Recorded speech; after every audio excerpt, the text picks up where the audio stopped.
Hey guys, February 5th of reading through your Bible chronologically in 1 year. We're talking about Exodus 13 through 15 today.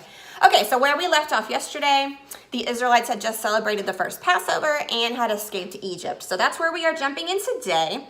God is talking to Moses and the Israelites at the beginning of chapter 13. He's talking to them about the Passover celebration, the Feast of Unleavened Bread, and now the dedication of their firstborn.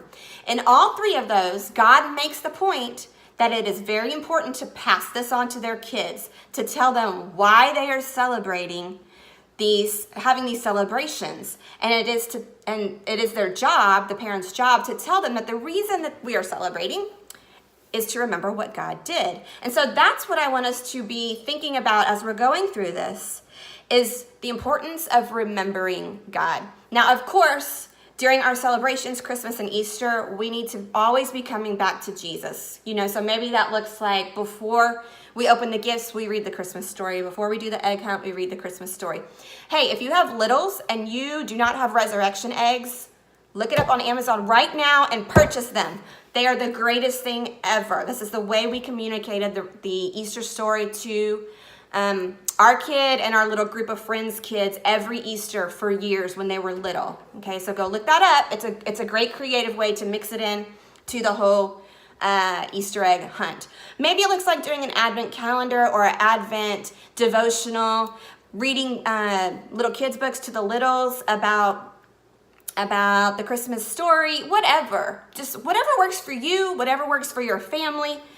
Finding some way to bring your eyes back on Christ during our celebrations, because you can read here, that's what the celebrations are for, is to remember. It's important to remember God. Then we see Israel taking a detour, and we see that God has done that for a purpose. Their detour had purpose, and it was done out of compassion. So we need to remember that if we're going in a way that we're not really excited about, remember that there's purpose in it. And God might be doing it for protection. Also, God goes with them in the form of a pillar of cloud during the day and a pillar of fire at night. So wherever he's taking you, he's not going to take you anywhere where he's not going with you. So be encouraged for that. Also, the cloud and the fire, so practical. The cloud during the day, so that it's shaded. And at night, it's fire, so they're warm and they can see. Also, later, we'll find out this pillar guides them. So great. God is so practical. I love that. All right, chapter 14, the Egyptians pursue. The Egyptians pursue, and then the Israelites freak out, which makes sense. However, I thought this is why it's important to remember what God has done in the past. We are less likely to freak out about our circumstances if we remember that God has gotten us through things in the past. We're less likely to go in a path that we already know is a bad path if we remember that what God did in the past. So like the Egyptians, maybe if they would have remembered what God just did through all the plagues, maybe they would have gone, I don't want to go there. That was real bad. You know what I'm saying? So it's real important to remember God. Now, God did use this to glorify himself. We see that the Egyptians say, yes, God is fighting for Israel before God destroys them. Okay, so then we know the story.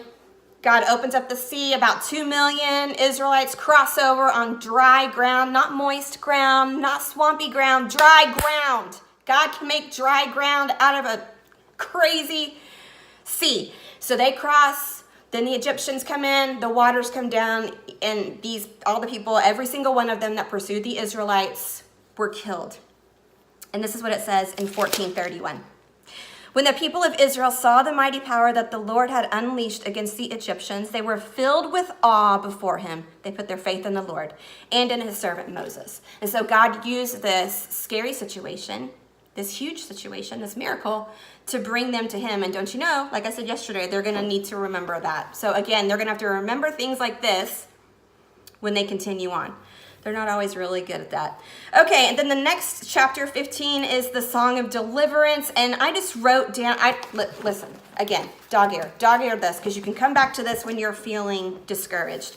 Here are some of the qualities about God that I took note of through this. It says that he is our strength, our song, our victory, our warrior. He is powerful. He is great.